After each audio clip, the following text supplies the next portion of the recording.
And we're live. There it is, just like that. And I'm going to wait for everyone to kind of sign in here for a second. And while you do, I'm going to give my sort of usual preamble that I've been giving, because I just think that there's folks out there that are new and don't know what's going on. Tracy Pinter, 17 days left with students. Good for you. I have slightly longer than that. But look, my name is CJ Reynolds, and I have this show, I guess, that is Sunday Night Teacher Talk. And the idea is that when I started teaching, especially, Sunday nights were terrifying. Even now, sometimes Sunday nights are terrifying. And we're trying to create this space that teachers can show up, they can ask questions, they can get answers, not just from me, but by all these lovely I don't know, I was confusing words, by all these lovely people in the comment section also. So if I can't get to your question, maybe one of them will, maybe they'll reach out to you anyway. And it becomes this sort of community of folks that are like surviving at this point of the year, right? Where you're just kind of like, it's the end of the year and you only have a few more days left or a few more weeks left or whatever it is. And it is like, what do you do with the time that you have left? So I was drinking coffee, so now I'm gonna be coughing all the time. So that's the gig. Look, also, if this is not enough for you, we have Real Rap with Reynolds Teacher Talk closed Facebook group. Not all is available.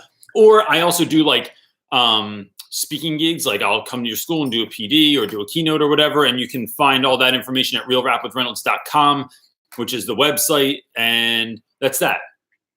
I'm all alone tonight. There's no one with me. The wife, she's helping somebody out with something and she left me. And so now I have to try and weather the storm on my own. So Tracy Pinter, as long as you're available, if you see any crazy people that pop up in here, let me know, because every once in a while someone comes on, starts yelling about Satan, or I don't know, making false claims about me or whatever else. So what's up, gang? Thank you, Trace. 17 days, 2 months. Why do you have 2 months left? Where are you from? I'm wondering. Aaron Savoy saying, what's up, Mr. Reynolds? Here just outside of Philly. Do you live near your school? Oh, all right. What's up, man? Where outside of Philly, I'm wondering. Oh, New York City. Got it. I'll be in New York City next month. I'm speaking at the Ed by Ed conference somewhere in Manhattan. And it should be fun. And then I'm trying to get into the hip hop Ed conference too, but I'm trying to work that out now. Big things happening in South Carolina on May 1st. I don't know what that means. Lance, what is happening in South Carolina? Richard Royster, like a true Southerner, yelling yeehaw. Got it. So that's that. My wife would tell me, I don't know how long any of you have been married, but if we're married long enough, we're like, my wife is sort of like my guardian angel, and I just hear her talking. Like the fact that I don't have a light ring on tonight, and she would not like that very much. She's going to come in and she's going to say, how come you put the light ring on? And why are we talking so much in the beginning? Just get into the questions. So look, if you have questions, hit me up. And I will answer anything you got. Nothing's off the table. I'll answer anything you're thinking about. I'm in Drexel Hill, emailed you a few weeks back about a couple of high school students going to be nice. Yeah. I didn't see that email, but I was trying to get through emails this weekend, but I have 2 big videos that are coming out that are taking a long time. So that's a thing too. So I'm going to look, here is the tricky part, is me trying to make sure I get to everyone's questions. So I'm going to do my best here because they fly by. So the first question I see is, hey, Reynolds, how do you prep for the next year? I don't prep now for the next year at all. Like I don't do anything at the end of the year. My end of the year is just about wrapping everything up.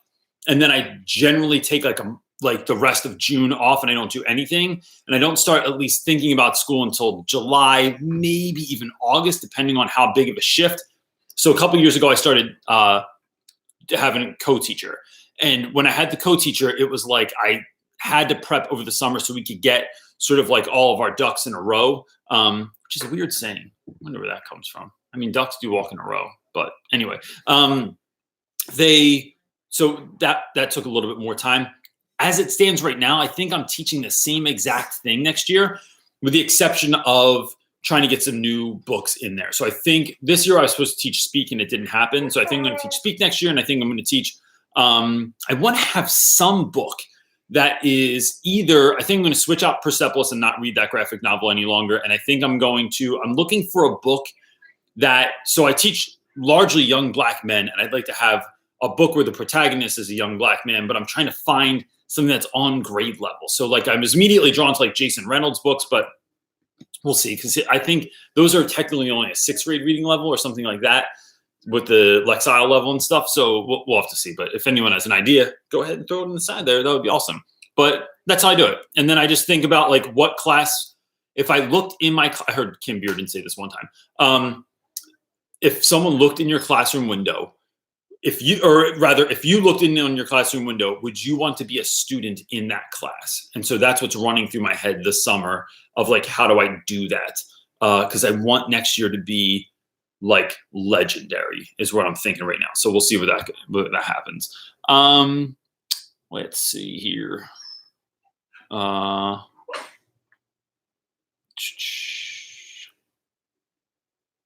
Sometimes I just catch the comments and I don't know what they were for. I don't know if there was something before, but me and Marquand Morrison are now best friends apparently. Reese TM is saying, I'm a first-year teacher and I won't lie. I feel like I had a hard time fitting in with my colleagues socially because I'm a young man and most of them are older women. Have you ever had this problem? So that's interesting.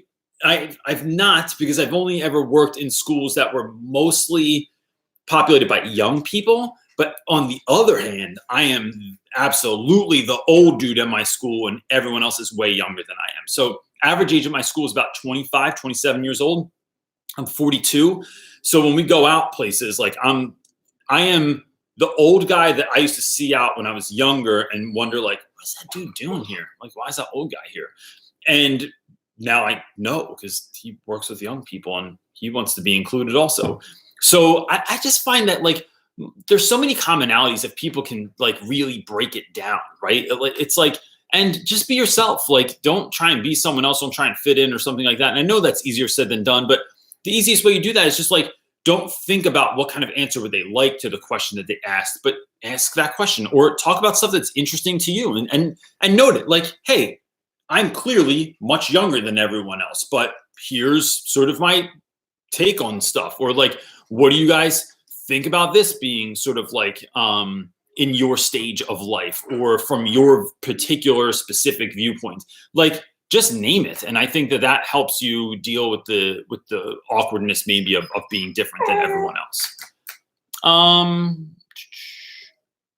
So Melissa Reams is saying, thinking about teaching in New Jersey, what is it like? I think it depends on where you teach. So my school that I first taught in, I had pros and cons. Like, one, I pretty much got away with anything I wanted to do or teach in the classroom. Like, there was a curriculum, but like, it didn't matter. Like it was like, how do I say, like teaching in the hood sometimes, like people look in your classroom door and if no one's on fire, they just keep going. You don't have to worry about it.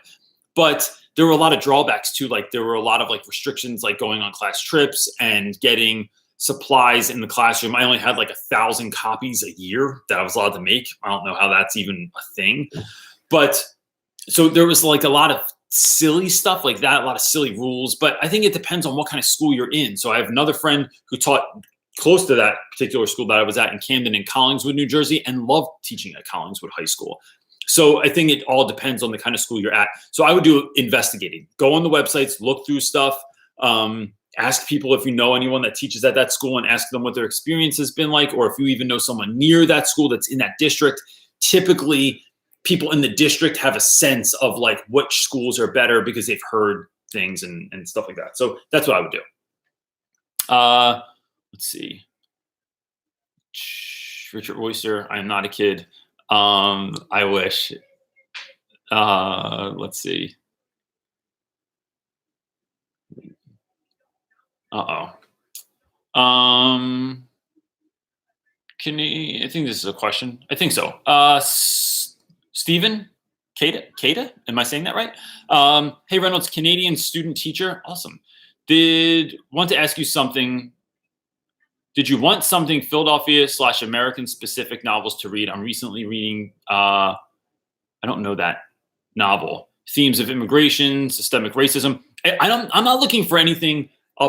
Here's what I want. I would like books that my students can look at and feel like they are being represented, feel like they know something because of who they are already, so they can connect to that. So like growing up for me, one of the most influential books in my life was Into the Wild by Jon Krakauer, because I felt like the protagonist in that book lived a life very, very similar to mine. I also took a trip that was extremely similar to that trip that the gentleman takes in that book.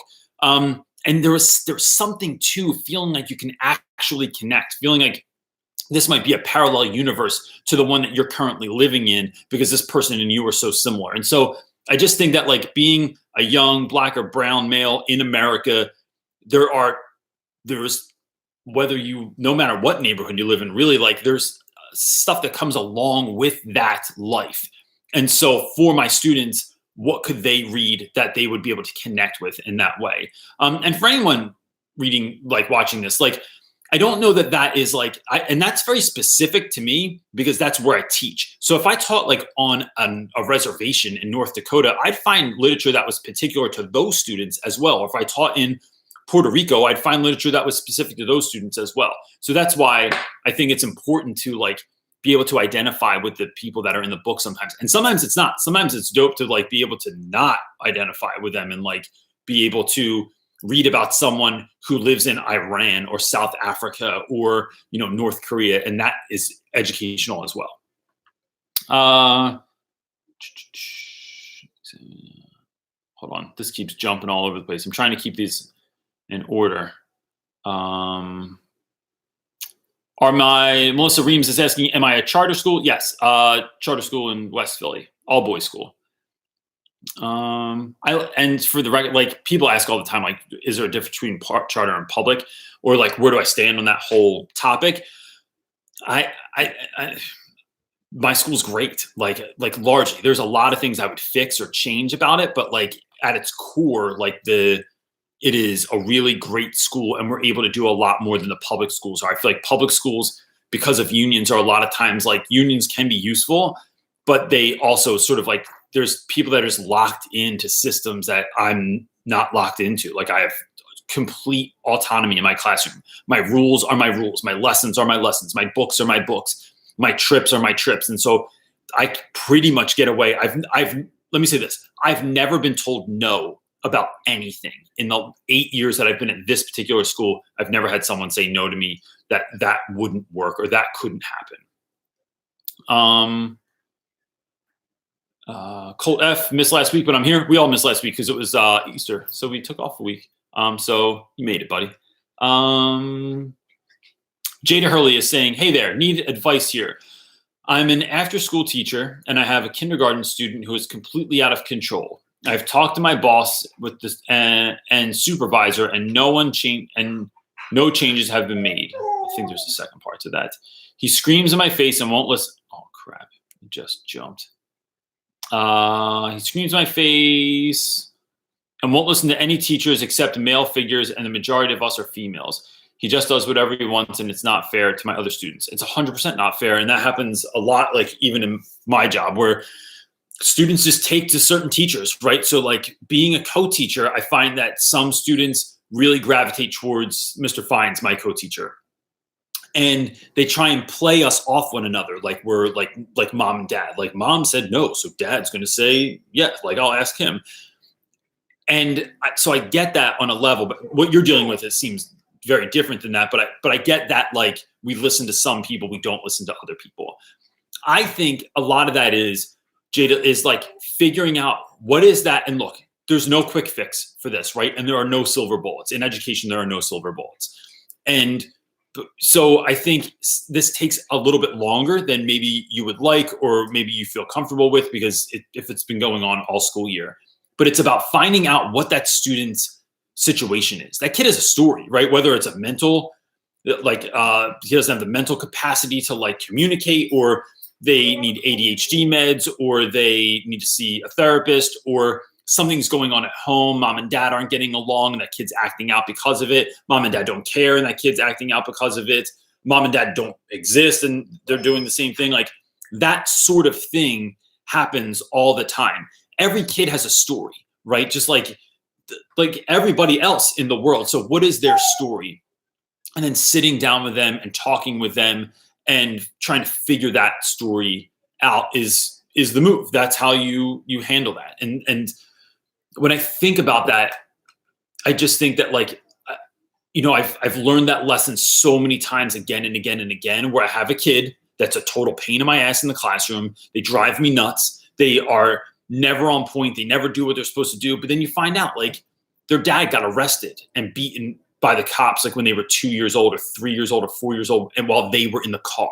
I've heard that story so many times that it's of course that's why you're a pain in the butt.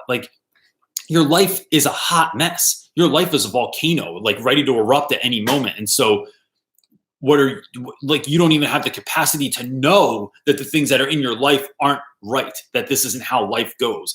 And so they can't show up to your classroom and actually act in a I don't know, more a better way, I guess, a more mature way. They don't have the capacity to do that. So I would reach out and find out what the problems are, and then I would try and talk to that kid on the low, on the side, being mindful that it's kindergartner and you should have parent consent and stuff like that. But if you can sit down with just the principal or with just one of those male teachers that he seems to listen to, so that kid can see you and the male teacher getting along, this is someone I am a partner with. And sometimes that helps you. Sometimes sitting down just alone and saying hey, how can we help you succeed in this class? I want you to have a great time every day, but why do you keep pushing my buttons all the time? That I care about you, right? The thing, I think you're awesome, but you're and I always will. You are great. Your behavior is not. So how do we work on that? And I think that kind of stuff sways kids because they aren't maybe used to hearing somebody say that. So that's what I would do, is dig a little bit deeper. And then if you do and that doesn't work out, please email me and I'll try and get back to you and help you out with that if I can. Winter Ogilvy is asking, how in the world would you teach with only 1,000 copies? It sounds like so much, right? But it's really not. And I used to get 2 expo markers a year. And one year they left the supply cabinet open and I had 4 expo markers. And, I don't feel bad about it at all. So my buddy, the Diary of a Mad Black Teacher, is saying, my question is, how do I, okay. So you had a post before, but it didn't see a question. So that's why I didn't read it. I'm officially leaving my school this year. It's become too hard. I had a student that went too far and tried to provoke me. My plan is to teach 1 more year. And then you had a follow-up to that. My question is, how do I start over in a new city and make it better? I don't want things to be like this year. How can I reboot my career? Look, I see somebody is on there already helping you, which is awesome. I think, I've thought about this even when I came to Philly from Jersey. And I love the idea of reinventing yourself, but that has to do with you putting work into yourself also, and not just your curriculum. And then remembering that no one at your new school has any idea what happened at your old school. So I tell students this all the time. When you get left back as a freshman, you have the ability to be someone new. No one knows if you were the class clown last year, or that you had a 13 in the class, or that you're even a freshman again. Nobody knows that. So use that to your advantage and become the person you always wanted to be. If you were watching the movie about your life, what do you wish that character would do next? How do you wish they would get better at their life? How do you wish that they would improve themselves and grow? Because, we see that in movies all the time, where we're wishing they would just do that one thing. Game of Thrones is like this constantly, where you're like, dude, just tell that person, or just say that, or just fight them, or just don't fight them, or just move away, or just get out of that relationship. What would you be doing if you were watching the Diary of a Mad Black Teacher show? That's actually not a bad name for a show too. But what would you be telling that individual to change? And I think that's a good place to start, is like that. I don't know why I make that noise every time I am looking for something. I just noticed I do that. Damn it. It keeps jumping every time I'm doing this. Today is brought to you by not Dunkin' Donuts, because they haven't sponsored me yet. I think this is the next one. Aaron Savoy is asking, how much collab work do your students engage in daily with their readings in class? Also, do you ever give your students any graphic novels to work with? So I used to, let me answer that. After a quick sip from our sponsor. So Aaron, I do, how much collab work? It is not systematic. Like I don't have it every week. Oh gosh, that's a good question. I guess I've just never gauged it before. Like I've never thought of it like how much are they getting of that? So we share stories every day. We share journal entries every day. They work with one another at least part of the day. We read together every day. We discuss the readings every day. But in terms of like projects and stuff, that happens like once every other week. That's the system that we have right now, because we're trying to differentiate the learning in a way that like every other week there's like a mini project for kids to work on so that we're teaching all the kids in the class. So I think, have I ever worked with graphic novels in class, or do I give them graphic novels? Yeah, so right now we're reading Persepolis, which is a graphic novel about a little girl that grew up during the Iranian Revolution. And then I'm thinking about next year doing V for Vendetta, but there's a lot of complicated like government sort of stuff in there. So I'm thinking about partnering with the civics teacher to see if we can collaborate on a lesson. So he's kind of teaching that part, and then we can just dive into the story and I don't have to explain all of those things. Then, aside from that, I have graphic novels in my room. I've since removed them for the moment because Avengers is so big right now. That's all anybody wants to read. And although I'm down with giving kids whatever they want to read, it becomes like an argument or it becomes a fight over who gets them. And so it's just like, it's too much of an ordeal at the moment. And I just don't have enough money to order because graphic novels are largely like really expensive. Even if you get like the anthology of like all the Spider-Mans ever, it just costs a lot of money. So it was like, hey, I have 10, but in a class of 30, it's like, how come those 10 dudes? It's like a whole thing. So I just put them away for the moment till I can figure out like the best way to kind of deal with that. And then we create our own graphic novels twice a year. So we do it as a children's book, and then we do it as when we read the Odyssey. I do a lot of like kids creating comic strips and comics about their lives and of moments of their lives and stuff like that, which is really fun. I'm trying to find like good software to do that with, because everything I found is like a little bit messy. Like Toondoo is something I use, but they haven't updated their site in like 10 years, and it's like really slow and kind of crappy. So like I'm trying to find like a cool new one to use. So Melissa Ream saying, I thought you were in Jersey the whole time. I do live in New Jersey. I just teach in Philadelphia. I'm like literally right over, like you see the bridge from my house. Like if you jumped off the bridge, you would like be in my neighborhood. I don't know what this is saying. Timmy Gamer is saying, I'm a YouTuber. I'm 15 years old and I want to skip school to pursue my career. I don't know how to tell my parents that I want to skip school. Timmy, you should not skip school. And I'm going to tell you why. And I know that that's what parents are going to say, right? But, I think there's a lot to learn in school. And it's about playing the game, right? So like, what do you want? What kind of content do you want to learn? And can you get the school to help you with any of that, right? So like, do they have computer classes? Do you have a computer teacher that knows how to use Premiere Pro or how to use Adobe Photoshop so you can make like dope graphics or like have really nice thumbnails on your videos? That being a YouTuber, I'm sure you know that like learning how to edit stuff doesn't just come easy. It's not a simple thing to do. It's a skill that you have to learn. And so being in high school, you can make it work for you or you can make it work against you. But I think learning to make it work for you looks like trying to put yourself in spaces where you are utilizing the resources that a school can afford that you can't afford otherwise. So do they have camera equipment? Do they have a green screen? Do they have light rings or other lights?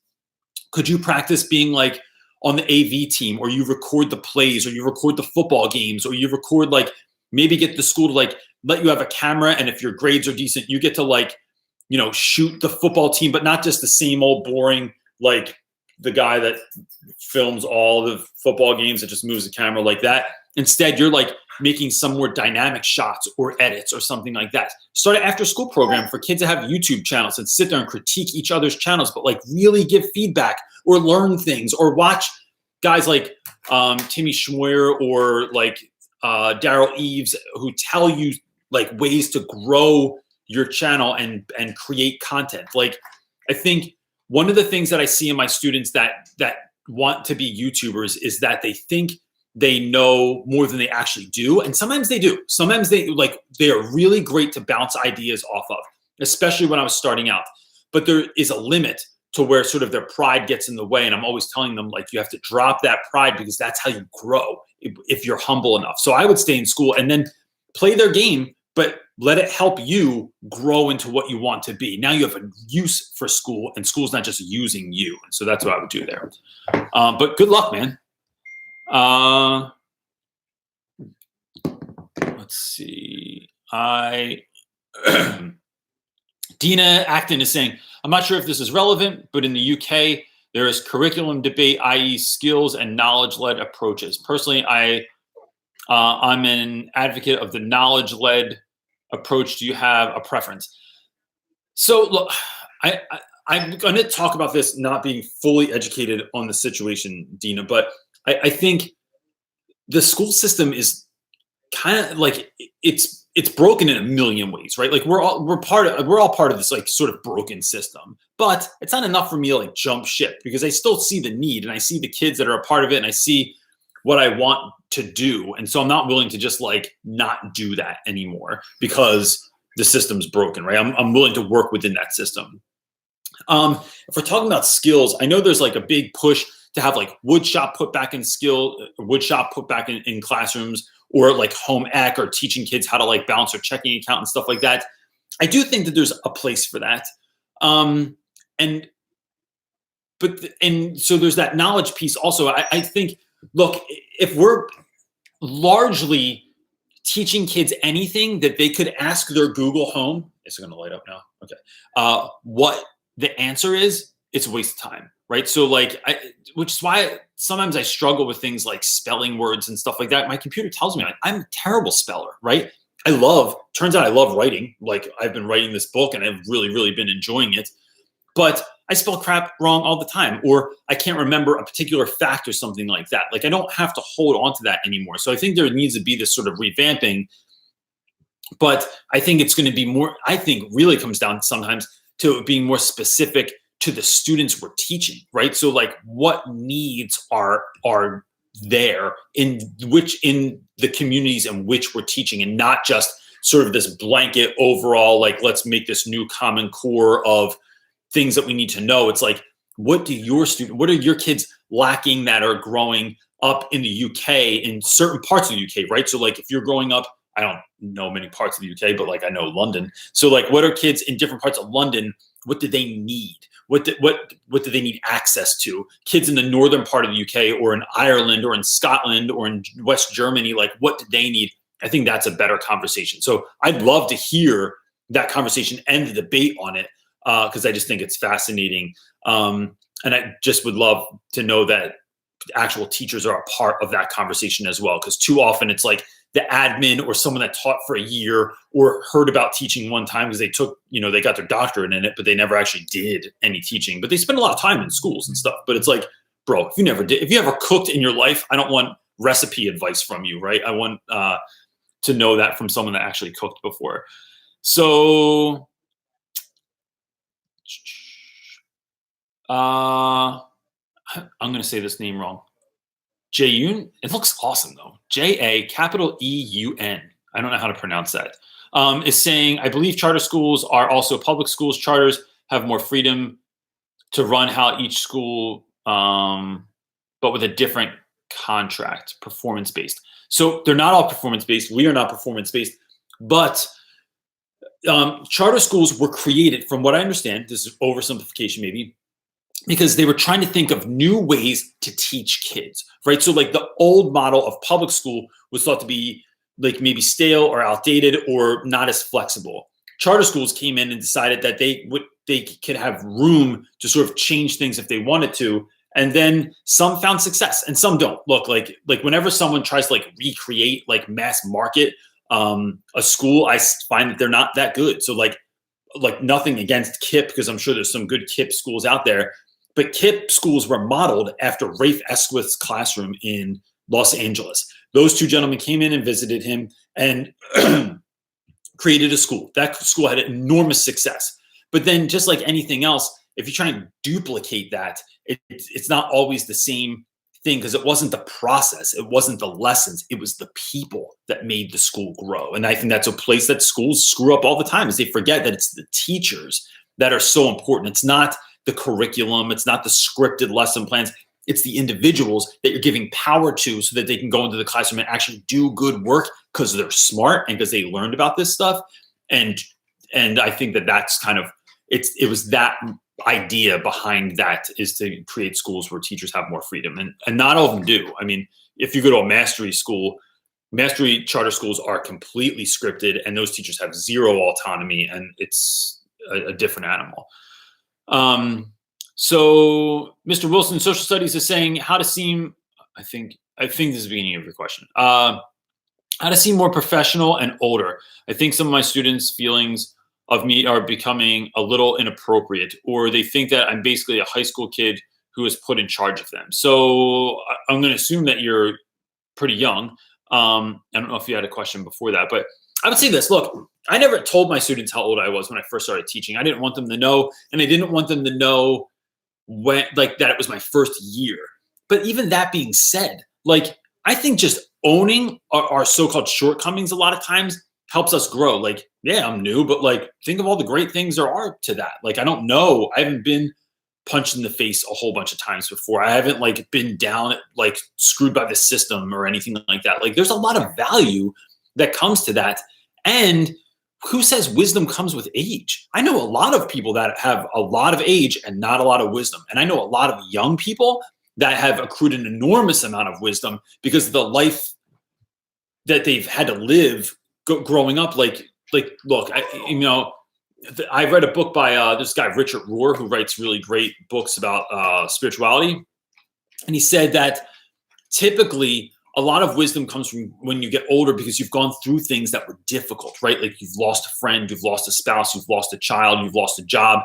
But sometimes when you're younger, if you are in foster care, if you had cancer, if you lost a parent or something like that, you go through this sort of spiritual journey that many other people have not experienced. And so you'll find that those young people have a depth to them that is usually not found until you're much, much older.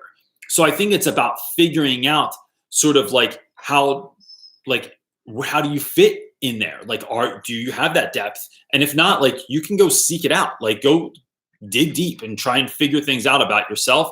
And then just give less shits about like what anyone thinks. Like, tell those kids, like, look, I'm here for you. Like, I'm sorry I'm not older. Sorry I'm not blonde, or that I'm not like, I don't have an ascot on, or like a friggin' suit jacket, like whatever it is that they are expecting. But like, I'm just here to try and like make the best of it and be great. And I want to be great for you so you can learn. So bottom line, that's what it comes to mind. Rebecca Wood is saying, just finished my first Socratic seminar. Despite working one-on-one with each student in advance and repeatedly laying out the expectations, I already know where this is going, I still had students not participate. Any way to get them involved? I think, Rebecca, one of the ways to do that is first by making it awesome. Like, if it's awesome with the kids that want to participate, then it's going to be great. And so I think, I have a video coming out on Tuesday where this guy, Rafe Esquith, who I interviewed on my channel before, talks about the soft sell and how we don't tell kids what they have to do, but we tell them what they can do. And then you invite kids into the Socratic seminar. Maybe those kids get a different amount of points, or they get extra credit, or they get something for actually being a participant, not just being a participant, but like being a good participant rather. And then when kids see how great something can be, they want to be a part of it also. So what that looks like in our class is sometimes students are, they're doing like a project, or they've gotten done their work early and they get to do something extra. Or we'll put this circle, had times where like I've put seats in a circle, and when we're reading Shakespeare, the kids that are in the middle get like costume pieces, or I play music behind it, or I ask them to stand in the front, like act out the beginning of Romeo and Juliet, where we're like biting our thumbs at each other. and there's like a sword fight that happens and they get to participate. And there's usually dudes that are like, nah, I'm not doing this. This is stupid. This is like childish. But then when they see what it's like, then they're like, oh, no, I want to do that. Can I do it next time? Can I be a part of it?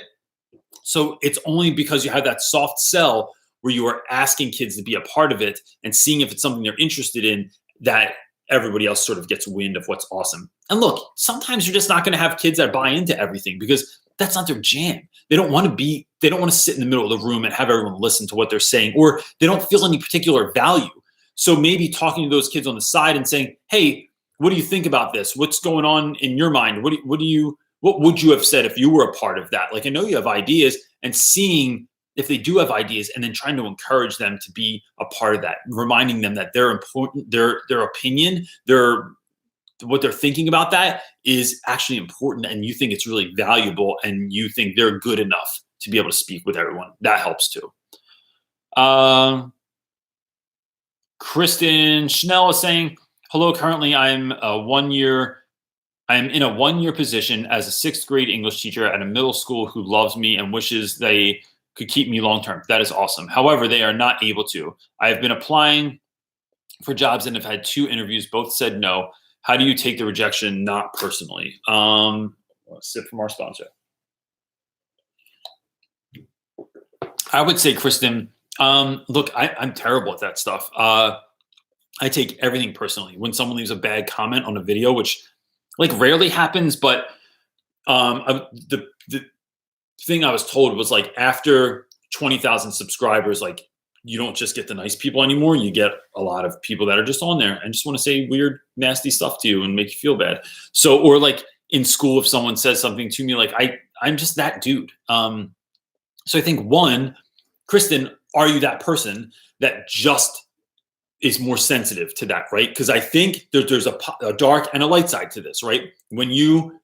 Because I'm sensitive to people's like, so it's so funny because on one hand I'm like super confident, and on the other hand, like it hurts when people say mean shit to me. But that makes me like really empathetic and really pick up on other people's pain, and so I can be helpful with that. So I think it's both. Like I'm an extreme individual, right? I'm extremely sad when I'm sad, and I'm extremely like crazy happy when I'm happy in a non sort of bipolar way.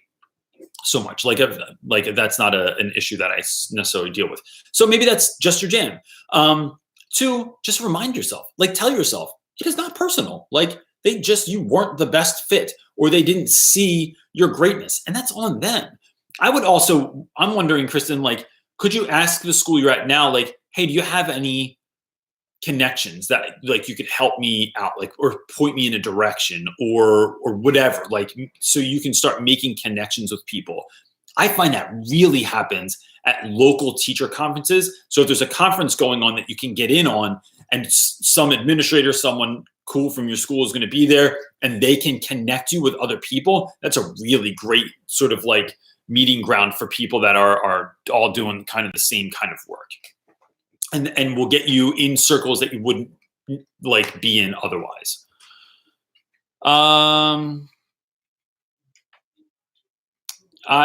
Creative Gorgeous, first of all, that's a great name. Creative Gorgeous is saying, darn it skipped again.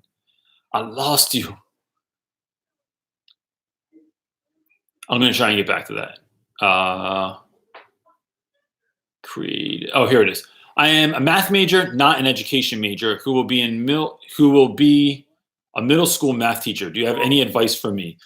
I would say, look, that's a hard transition. I think that a lot of what's taught to education majors in school is kind of not necessary, or it doesn't have to go on for that long. But there are definitely things that, like learning how to lesson plan, learning at least the basics of classroom management.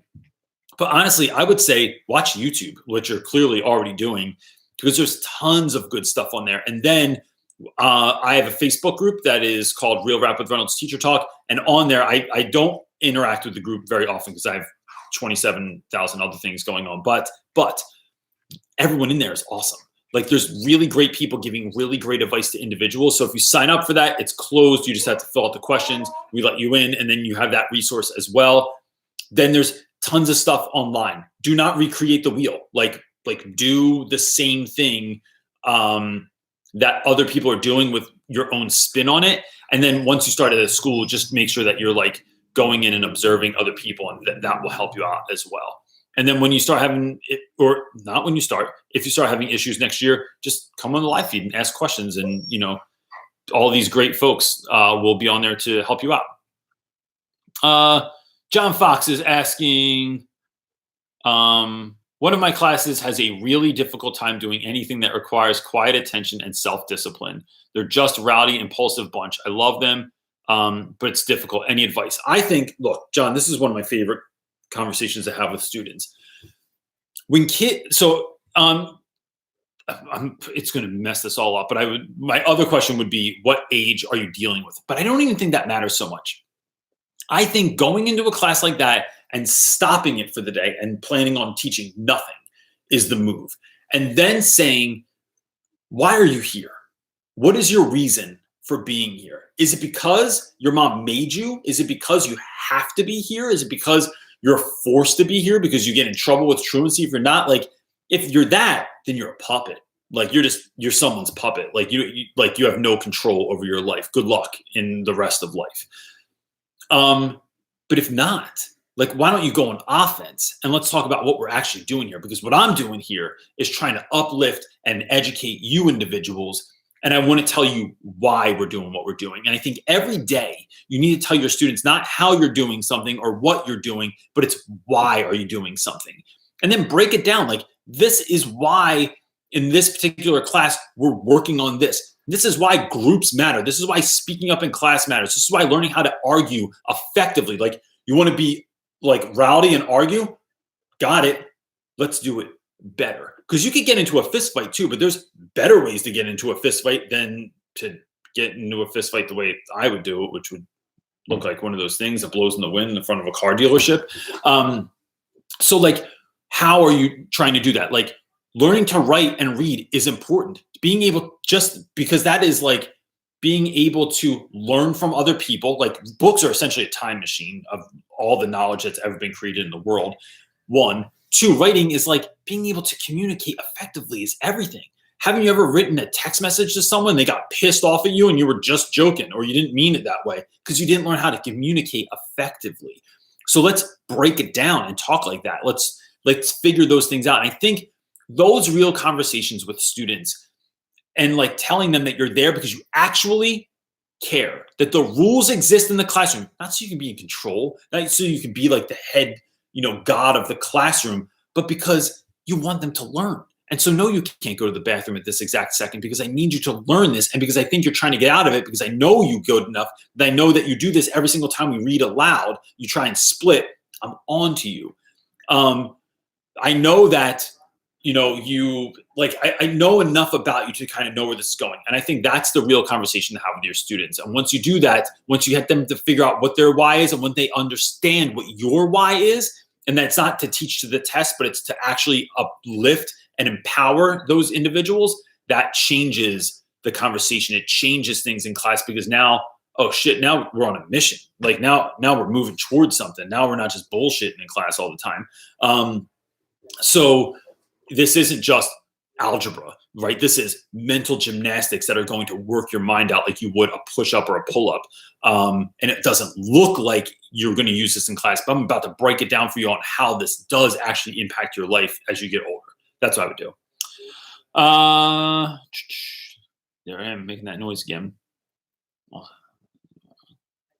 Jada Hurley is saying, also would like to know your advice on becoming more assertive and more of an authority in my classroom. I'm 20, so I feel like my students don't take me seriously when I try to teach them. Jada, I would have the same exact conversation that I just told, was it John Fox? I don't want to say that wrong. John Fox. It is not your age. Like, wisdom and age they're not equal. Like, you don't just get smarter because you got older, right? And neither does passion. Like, yeah, I'm 20 years old, but what? Like, what do you got on me? You're not 20 years old. Like, and what do you think 20 is going to be like? like, this is why I'm here. I'm so glad that I'm here. Like, I want this job. And this is why. Not just because I friggin' love English, which I do. Not just because I love writing or reading, but I do. It's for you. Like, you're the reason that I'm here. And you need to know that over everything else. So when you're dissing me in class, it's like I'm putting my best work in on the weekends and after school and coming in early for you. When's the last time somebody put that sort of effort into you? And I'm not trying to be the best in your life. I'm not trying to talk down about anyone else in your life. I'm just saying, like, I'm showing up for you and giving you my all, and you're just pushing it away. But why? Like, what would you rather be doing? What do you think we should be doing? Should we be reading something else? Should we be talking in a different way? Should we be doing more activities or more projects? Like, what do you guys want? And I'll take all that into consideration and I'll put it into my plans and I'll make that happen in the classroom. But like, how do we make that happen? Like, we need to work together because right now this isn't working. And it's not working because I'm just not trying to be like any other teacher that ever came in here and like hand out worksheets that are still purple because you printed them out for the first time in 1985 and you've been handing those things out since then. But like, let's get on the same page so that we can crush this together. And that's kind of where I would take that conversation. Bonus Fiddle is asking, our administration asks too much from time to time, and I'm not sure how to address this. I simply can't complete all the requests. I just don't complete all the requests. And so look, that's one of those not helpful answers, right? So because I do stuff, a lot of times I just do stuff that I want to do or I think is important. Sometimes, like, look, and I don't care who's watching this. Sometimes we have professional development meetings. I just don't stay. I just pretend I'm on my phone and I go upstairs and pretend I have a phone call and then I go to my classroom and I go do work because it's not important. Because I've heard this talk 100 times. Like in the beginning of the year, or certain times during the year, we get like the same speaker that comes in and gives the same like boring address again and again and again. It's like nothing against them. It's important stuff to know. I've just heard it 5 times already, the same exact way. I've seen this PowerPoint so many times I could tell you what slide is going to be next. I just don't stay for those things. It's in terms of email or paperwork, I usually wait till the second time that they email me and say, hey, did you get that email? I need that information. Got you now, because sometimes they send me stuff and they didn't really need it. Or they're, you find out you're one of 50 people to hand in that information. And so I make sure to find out when this is actually necessary. Or hit those people back. Sometimes like special ed paperwork even, they just need a teacher to fill out a form and they don't need 7 teachers. So if you're one of 7, maybe you get out of that one, but you promise to do the next one or something like that. I think it's worth the conversation and saying, look, I want to do all of these well. I'm finding it hard to figure out how to spin all these plates. Do you have any advice? It doesn't make you look weak. It just makes you look like a real human being. And then, 9 times out of 10, everybody else in your school is having that trouble also. And so maybe go to someone who looks organized and efficient and like they're running things well and ask them how they're getting done and how they're doing it as well. Tabitha is asking, have you heard of the curriculum from Clearwater Press by Daniel Schreiber? If so, how do you feel about it? I've not heard of that. I could give you an answer though. If you send me like a link or something like that, I could look it up. So if anyone else has an answer to that, to Tabitha Tilley's question about that, the curriculum from Clearwater Press, that would be awesome if you could help her out with that. I'm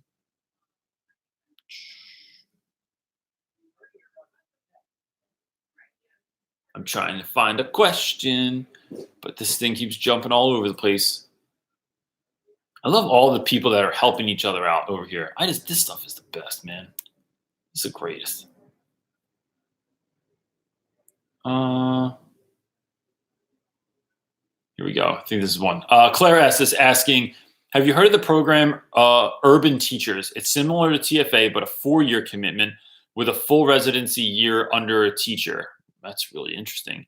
If not, thoughts on alternative licensure programs in general? I think they're awesome. Like, look, and I get it. So student teaching was great because I had a great teacher and I was in a school that he made great with students in a class that he made great. And he didn't make the students great, but he made the class great. It was a great experience. But I was so in debt. I literally lived off credit cards for like 3.5 months while I did that because I didn't have time to work. I couldn't do anything. I couldn't have a side job on the weekends or anything because I just worked on school stuff all the time. And I helped with the drama program, which meant that I went in on Saturdays from like 8 to 1 every day and then came home and like worked on my lesson plans and all my college work and stuff. So the sort of like alternative programs to getting into teaching are great because you can make money while you're doing it.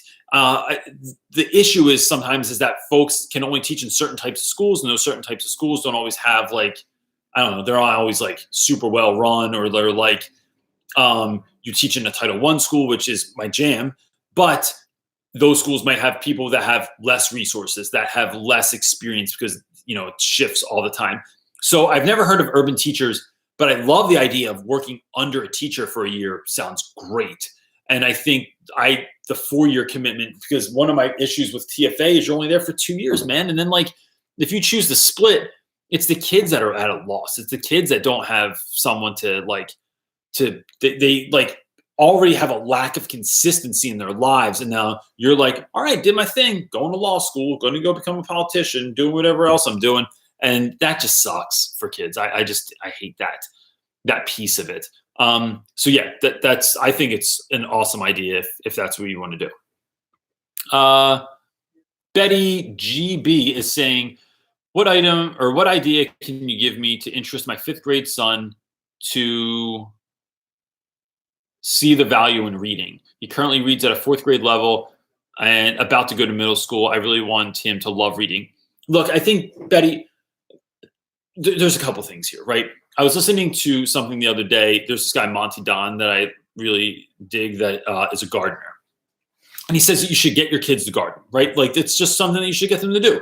You should get them digging in the dirt and learning about where plants come from and having them plant seeds and having them see them grow and become food and then eating that food. Like it's a really great experience. But he said in his experience of working with gardeners his whole, like since he got out of college, it has been that somewhere around 11 years old, kids lose interest, right? They don't want to do it anymore. They start turning into a teenager even at that age, like their insides are cooking and stuff's going on and they want to be their own person.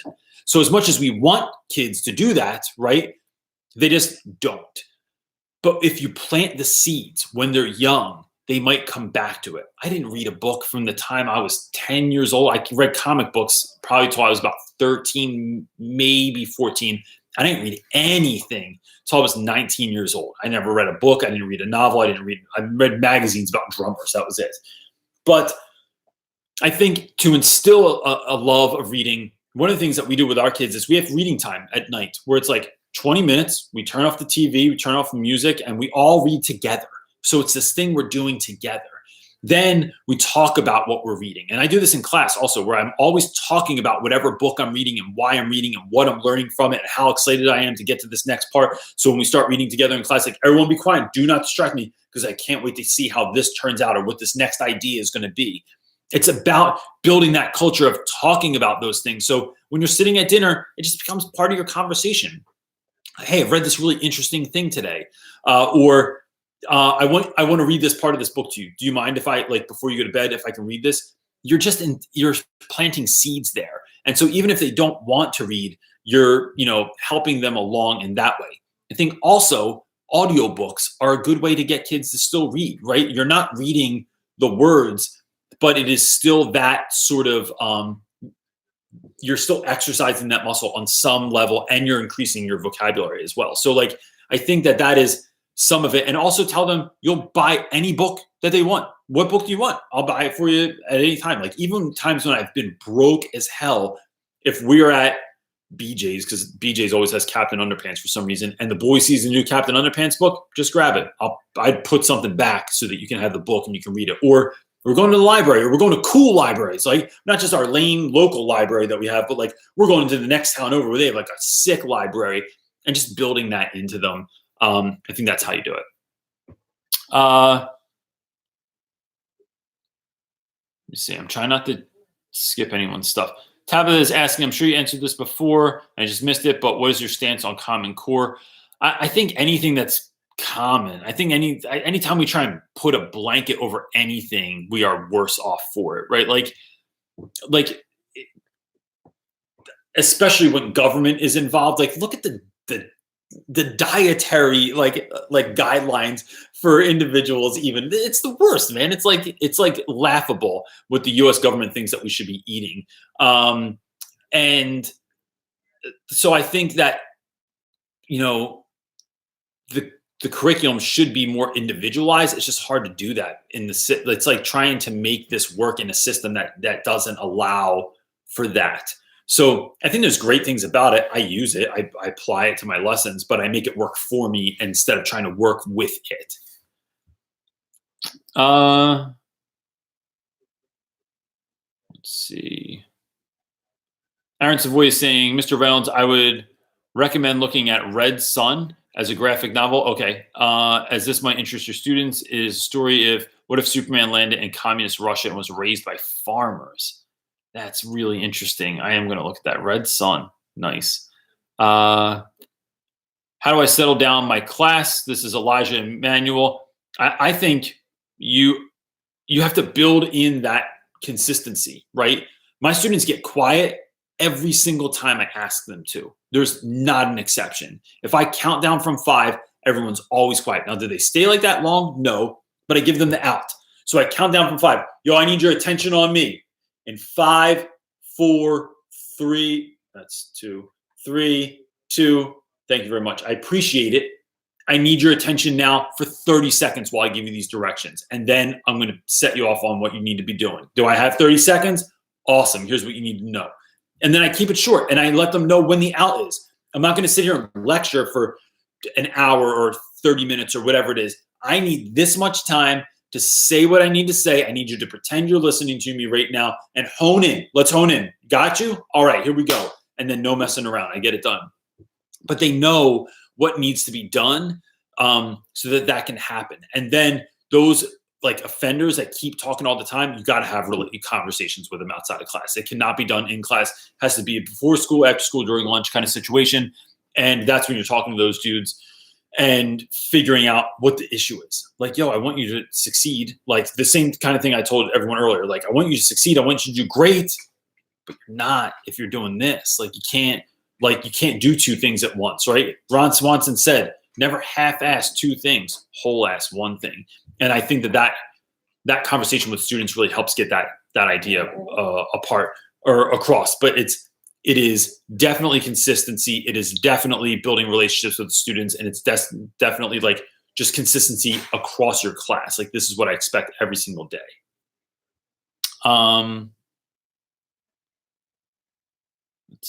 Just jumped again. Curse you, computer.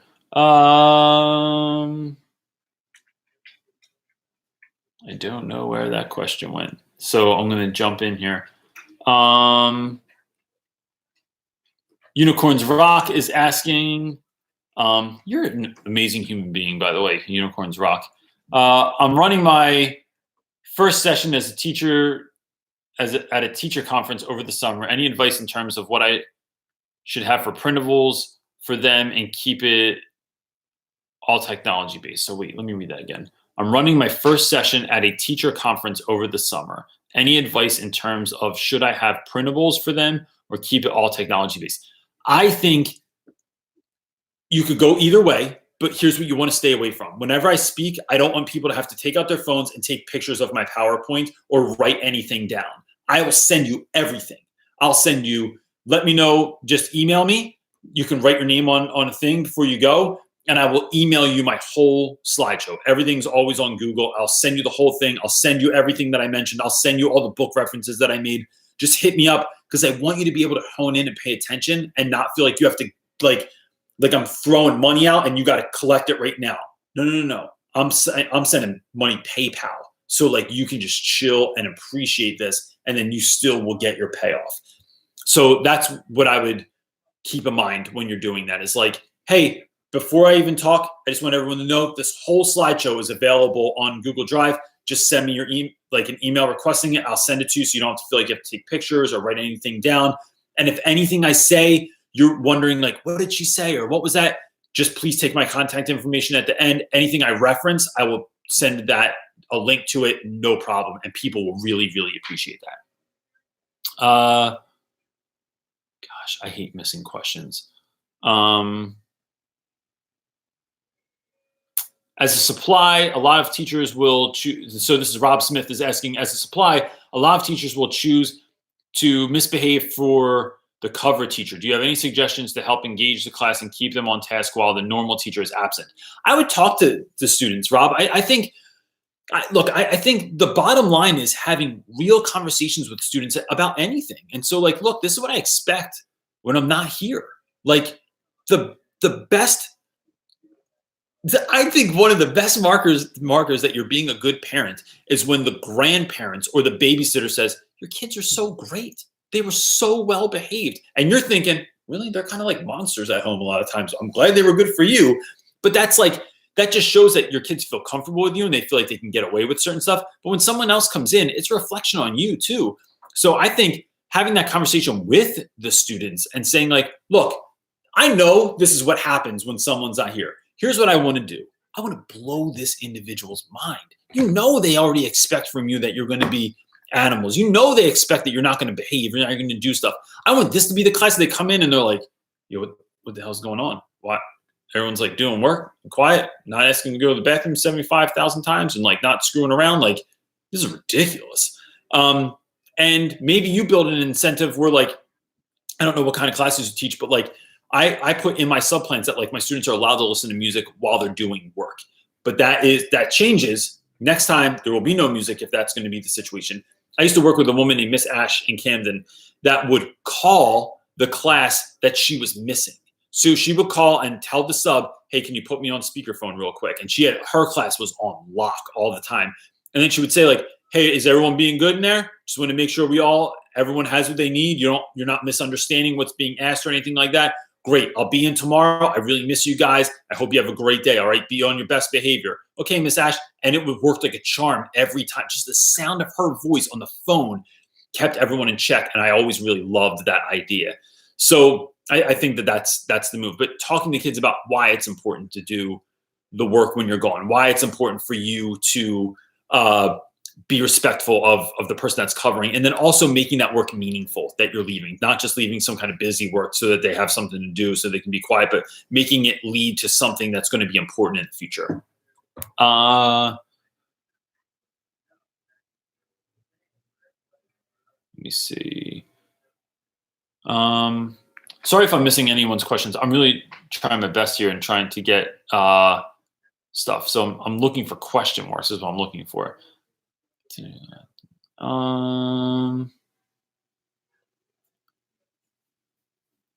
Indie Kitty, did your wife get the wool balls, Easter hugs? I know she ordered them. I haven't talked to her about it though, because she has like some family stuff going on and it's kept her out of the house a lot lately. So I need to like catch up with my wife. Like, and then she had like, even we had a wedding Friday night, and then she had a baby shower today, and now she's out doing family stuff tonight. So it's tricky. Let's see. Tips for teacher students on placement. Danielle, send me an email and I'll send you the link. I have a whole video on that that I did with my friend Bridget from Lettered Classroom, and she has some really great advice on that. Or you can just go onto my YouTube and type in the search bar at the top, type in student teaching, and a couple cool videos will pop up. Kristen, there's no way your last name is really Kitchen Master, because that is the most, like, you should be a chef, because that is awesome if that's really real. Advice: I'm a new substitute and love it, and yet some challenges. Middle school, 4 days, same class, pandemonium, concern they may not call me back. Look, if they don't call you back, it has nothing to do with you. I think substituting is like the hardest job on earth next to being a coal miner, because that job is just infinitely more difficult. But, subbing is like you're babysitting a lot of kids, not one kid, and they don't have to listen to you. They don't know that you don't even know their names. They don't know that they have to behave.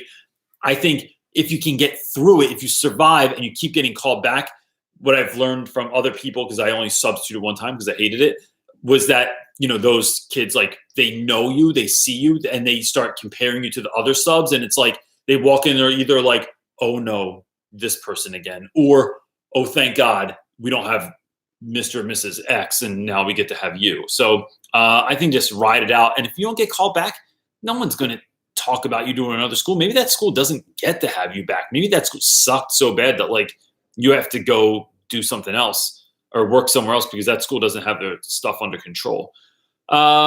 Amanda Fouts, I think it's Fouts, saying, I'm a college student studying elementary education, and I'm heavily involved with March for Our Lives. How do you support students mentally during active shooter drills? I tell students, that's a really interesting question. All right. So look, I think this is a different question for my particular students because there's a lot of violence in the neighborhood. There's a lot of shootings in the neighborhood. So this isn't like, it's not so far gone for our students. Like this year, someone was shot outside of my classroom, like right outside the window in the street, about 30 or 40 feet from my classroom. And this is how the students reacted. Is that a gunshot? Reynolds, I think that was a gunshot. And so someone looks out the window. Oh yeah, dude, there's a guy bleeding in the street. And then everyone went to the window, and then that's how it started. Not like screams, not people running out of the room or calling their parents. It was like so nonchalant, like it had just been, like they've just been desensitized to a level where it was just like, oh shit, like look, is that guy bleeding? And I know that kids, like, I know that that's a front on some level, but it's not on another level. So I just think talking to kids about, look, we're practicing this, right? Just like we would practice a fire drill. Nothing's happening, but we do this because we care. We do this because we have to have a plan of attack. I do this with my own students in my house, or my own children have like fire drills. Like they know, like if there's ever a fire, like where does the family meet? So we all know that we are okay in the house, right? And then giving space to kids to just talk about stuff, not feeling like you have to have advice, not feeling like you need to say the right thing, because look, your attention rather is far more important than your advice, right? I'm gonna say that again. Your attention is far more important than your advice. Just giving kids a safe space to say how they feel, what they think about something, whether they think it's stupid, whether they think it's terrifying, whether it reminds them of something else. It allows kids to share things, be vulnerable, and be heard about stuff that not everyone's willing to listen to. So I think that would be my take on that. I got time for like two more because I got to go pick up the offspring. Good job, Tracy Pinter. I see you on there doing work, girl. Do you provide a supply list at the beginning of the year? Yes, I have a syllabus that I send out that's like more fun than anybody else's syllabus because I want to stand apart. I really just stole it from Pinterest and then like revamped it. So Hannah, if you want, you can email me and just ask me for that syllabus and I'll send it to you so you can see what it looks like and it has all my supplies on it. Let's see, is there another question on here real quick? I hope I'm not missing someone. I feel like I am. This is my apologies to you all. Lil, I'm going to say your name wrong. Laylee Monroe is asking, I'm doing practicum this semester. I'm wondering about giving my cooperating teacher a gift. I got a card that says, thank you for helping me grow, but no one else got their teacher anything. Are gifts okay? Let me say this. Wait, hold on. Thank you, Mr. Reynolds. Thank you. Yes, my last name is Kitchen Master. Dude, that is such an awesome name. I am loving that. I would be like, Master. I don't know. I would just say something. I would make it ridiculous because that's who I am. But anyway, Laylee, I think always going above and beyond is the move. Always. So let's say, like, I'm not going to pretend to know like what your situation is like in the world of dating or marriage or whatever. But if your husband or your boyfriend just looked at everything, what all the other guys were getting their wives and then did the same exact thing, nobody wants that. Everybody wants the next level. They want it personalized. I've literally never bought my wife a card ever. I've always made my own cards, even if they were hilariously weird or silly or goofy. It is that personal touch. Anytime I ever get a business card from anyone, no matter what conference I'm at, no matter what situation I'm at, someone gives me a business card, I sign, I write on my own stationery, and I write them back a handwritten letter on that stationery. You can go by if you need to. Oh, you just go now. That is what I do. So and that seems above and beyond. Or like if I am at a place and I mention to someone that I have bubble wands, or that I have like eyeball stickers that I use in my classroom and stuff like that, and they go, "Oh, that sounds really great. I should get one." Just right there, I know now I'm going to get you one. So yeah, I think getting like writing a nice letter. This was my experience in your classroom. This is what I saw. This is what I want to be like. These are the things I want to take from you, and thank you so much for that. Is something that person will hold on to forever.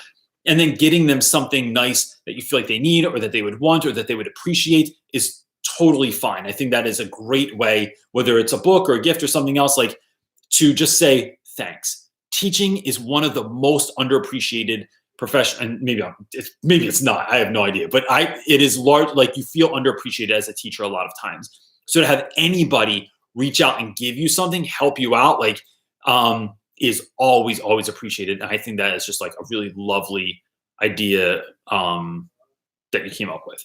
So, oh, and I said your name perfectly. Awesome. So last thing, Reynolds, someone else asked earlier in the feed, but any thoughts on a meetup this summer? I'll do a meetup. Where are we meeting up? I love doing that stuff. I love meeting people. Look, you guys all exist in text right now. So like if the few of you that I've like have the chance to mentor, or people that I've gotten to talk to on the phone or something like that, I love it.